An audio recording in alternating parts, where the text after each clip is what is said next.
সাথে দিলীপ ঘোষ আসবে 3 দিনে 6000 টাকা তুলে দিয়েছিলাম।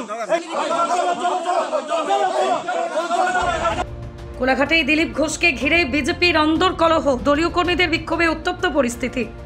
দীঘা সফর সেরেই ফেরার পথেই পূর্ব মেদিনীপুরের কোলাঘাটে বর্দাবার এলাকায় এক দলীয় কর্মীর বাড়িতে দুপুরের আহার সারতে এসেছিলেন বিজেপি নেতা দিলীপ ঘোষ এবং তার স্ত্রী। তবে সেখানেই ঘটে চাঞ্চল্যকর ঘটনা। দিলীপ ঘোষের আগমনে ক্ষুব্ধ দলেরই একাংশ কর্মী তার বিরুদ্ধে তীব্র ক্ষোভ দেখাতে শুরু করেন। সূত্রের খবর, দিলীপ ঘোষের প্রবেশে বাধা দেন বিক্ষুব্ধ কর্মীরা। স্লোগান ওঠে, দিলীপ ঘোষ গো ব্যাক। পরিস্থিতি এতটাই উত্তপ্ত হয়ে ওঠে যে দিলীপ ঘোষ ও তার স্ত্রী কিছুক্ষণের জন্য কার্যত আটকে পড়েন। যদিও পরে তিনি একাই কর্মীর বাড়িতে প্রবেশ করে দুপুরের আহার গ্রহণ করেন। জানা গেছে, স্থানীয় বিজেপি নেতা নারায়ণ মাইতির উদ্যোগে দিলীপ ঘোষ ও তার স্ত্রীর জন্য এই আহারের ব্যবস্থা করা হয়েছিল। তবে দিলীপ ঘোষের আগমনের ঠিক আগেই বিজেপির একাংশ এসেই নারায়ণ মাইতি ও তার অনুগামীদের সরিয়ে দেওয়ার চেষ্টা করেন। শুরু হয় বচসা। এমন সময় ঘটনাস্থলে পৌঁছন দিলীপ ঘোষ এবং তার স্ত্রী। সঙ্গে সঙ্গে শুরু হয় স্লোগান ও প্রতিবাদ। উত্তেজনাপূর্ণ পরিস্থিতি সামাল দিতে কোলাঘাট থানার পুলিশ দ্রুত ঘটনাস্থলে পৌঁছয়। তবে কী কারণে এই বিক্ষোভ তা এখনও স্পষ্ট নয়। বিজেপির অন্তরে বিরোধ স্পষ্টভাবে প্রকাশ্যে এলো এই ঘটনায়। 2019 সালে প্রথম যখন মেছেদাতে আসে, আমি 6000 টাকা তুলে দিয়েছিলাম এই প্রোগ্রাম হওয়ার জন্য, এই দিলীপদার জন্য। আমরা রক্ত দিয়েছি। কালকে দিলীপদা যে ব্যবহার করেছে, আমাদের কর্মীরা সবাই দুঃখিত। আমরা এই দিলীপদার প্রতি আমাদের কাল পর্যন্ত শ্রদ্ধা, ভক্তি, সম্মান সব ছিল, কিন্তু কালকের পর সব ধুয়ে মুছে একাকার হয়ে গেছে। আমরা দিলীপ ঘোষকে আমাদের লিডার মানি না। যদি কেন্দ্রও চাপি দেয়, আমরা মানি না। এই দিলীপ ঘোষকে আমাদের লিডার মানি না। কিছু লোক ভারতীয় জনতা পার্টিকে দখল করতে, কবজা করতে চাইছে। পুরনো কর্মীরা সব বসে গেছে, তারা কষ্টের মধ্যে আছে। এরা যদি যোগ্য হতো, পার্টি হেরে যাচ্ছে কেন? পার্টি প্রত্যেক ইলেকশন হারছে, বাই ইলেকশন থেকে পঞ্চায়েত, মিউনিসিপ্যালিটি, পার্লামেন্ট ইলেকশন হেরে যাচ্ছে কেন? যাদের কোনো ক্রেডিবিলিটি নেই, সমাজে পরিচিতি নেই, তারা পার্টিকে কবজা করতে চাইছে। পার্টির মধ্যে যে কর্মীরা পুরনোরা আছেন, তারা আজকে সাইডে চলে গেছেন। তো এই যে কবজা করার যে রাজনীতি, অনেক লোক এসে চলে গেছে, এরাও কিছুদিন পরে চলে যাবে। টিএমসির লোকেরা যারা এসছে, সে কালচারটাই নিয়ে এসছে গোষ্ঠীদ্বন্দ্বের। পার্টিতে বিজেপির মধ্যে সবাই আদর্শবাদী, কোনো গোষ্ঠীদ্বন্দ্ব নেই, এখানে কোনো ব্যক্তি পুজো হয় না। সেক্ষেত্রে আপনার ঘরানার যে সময়কার রাজনীতি নিয়ে সেক্ষেত্রে তথাগত রায়ও পড়ে। তিনি আজকে তথাগত রায় কি করেছেন? একটা পঞ্চায়েত জিতেছেন, পার্টিকে কি দিয়েছেন? একটা কাউন্সিলর জিতাতে পেরেছেন? কি করেছেন পার্টির জন্য? 4%-এর পার্টি বিজেপি, আজ 40% হয়েছে। কষ্ট হচ্ছে কেন? বলে আনন্দ হওয়া উচিত। আমার তো আনন্দ হচ্ছে, আমি পার্টি দাঁড় করেছি, আজকে নতুন নেতারা এসে নেতৃত্ব করছে। পার্টি জিতলে আমাদের আনন্দ হয়, জিতুক পার্টি। যারা পার্টি বাড়লে কষ্ট হয়, তারা কি করে বিজেপির লোক হতে পারে? উনি বলার কি? উনি বিজেপির জন্য কি করেছেন? সন্ধ্যাবেলা বসে মাল খেয়েছেন সবাইকে নিয়ে। পার্টি দিল্লি থেকে টাকা পাঠিয়ে ফুর্তি করেছে। যদি পার্টিকে 40% ভোট দিতাম না, তাকে আমরা পুজো করতাম। কেউ পাত্তা দেয় না কেন? তার কথা কি গুরুত্ব আছে? খুব বেশি কর্মী সমর্থক এখানে উপস্থিত হয়, অথচ তারপরে আপনাকে বাধা দেওয়ার চেষ্টা করা হয়। না, কিছু লোক আছে যারা, বললাম না, পার্টিকে কবজা করতে এসে নতুন বিজেপি হয়েছে, তারা একটু ঝামেলা করার চেষ্টা করছে। এটা হবে না। আমরা রক্ত দিয়ে, ঘাম দিয়ে পার্টি দাঁড় করিয়েছি। লক্ষ লক্ষ কর্মী বাড়িতে বসে আছে, এরাই কাজ করতে দিচ্ছে না। তারা কিন্তু বিজেপি ছাড়েনি, তারাই বিজেপিকে জেতাবে। সাধারণ মানুষ ওই লোকগুলোকেই বিশ্বাস করে, তারা কি অরিজিনাল বিজেপি করে। হঠাৎ বিজেপি যারা, তারা হঠাৎ এসছে, হঠাৎ যাবে। বিজেপির কিছু যায় আসে না। তাহলে কি মনে করছেন যারা বিক্ষোভ দেখালো আজকে, তারা হঠাৎ বিজেপি? বেশিরভাগই কতদিন বিজেপি করে জিজ্ঞেস করুন না।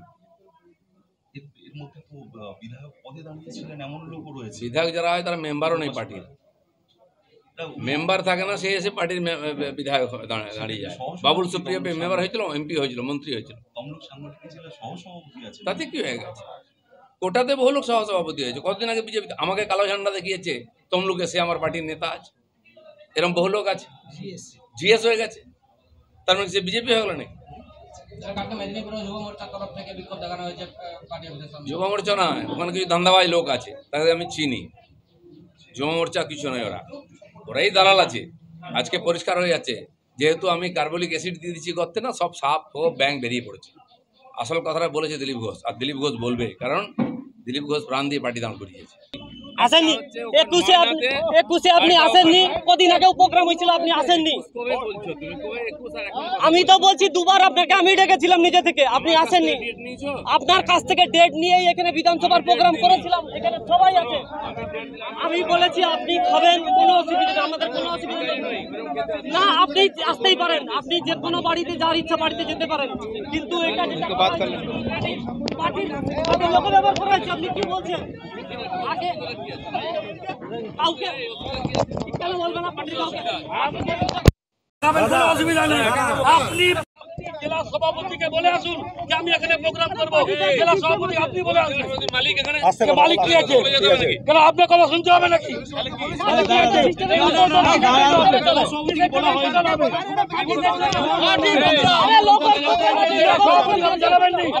আপনি উপদল করবেন জেলা সভাপতি।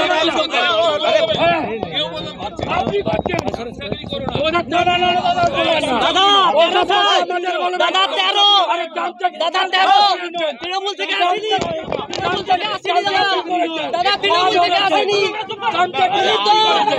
দিলীপ দা তৃণমূল থেকে আসেনি, 13 জেলা সভাপতিকে বলা হয়নি। Comfortable mattress money, RRK mattress. Warranty নয়, গ্যারেন্টি দেয় RRK mattress.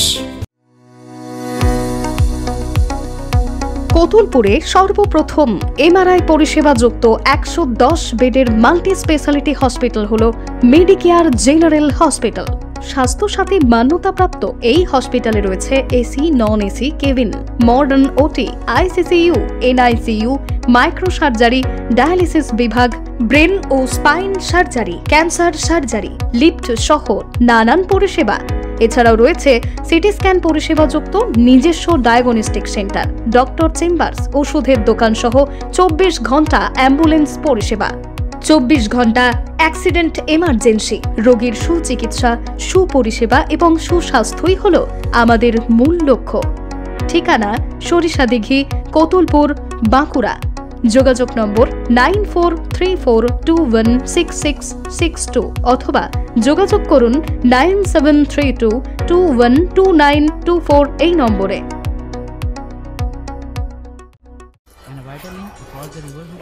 কি গো, আমার নেকলেসটা কেনার ব্যাপারে কিছু ভাবলে? কোথা থেকে কিনবে? সমস্যা হলো কে যে কেমন জিনিস দেয়। এই সর্বকালের প্রথম আলমগিনি প্যালেসের সোনার গহনা, দামও মজুরি সাধারণ জুয়েলার্সের মতোই। প্রচুর চোখ ধাঁধানো নিত্য নতুন এক্সক্লুসিভ গহনার ডিজাইন, যা আপনাদের মন কাড়ার মতো। বাহু, অন্নপ্রাশন অথবা যে কোনো অনুষ্ঠানে আপনার পছন্দ মতো গহনা অর্ডার নেওয়া হয়। যখন দাম ও মজুরি সাধারণ জুয়েলার্সের মতোই, নিত্য নতুন ডিজাইন ও প্রতিটি গয়না গ্যারান্টি যুক্ত পাওয়া যাচ্ছে, তাহলে আজই চলো শোরুমে আলমগিনি প্যালেসে।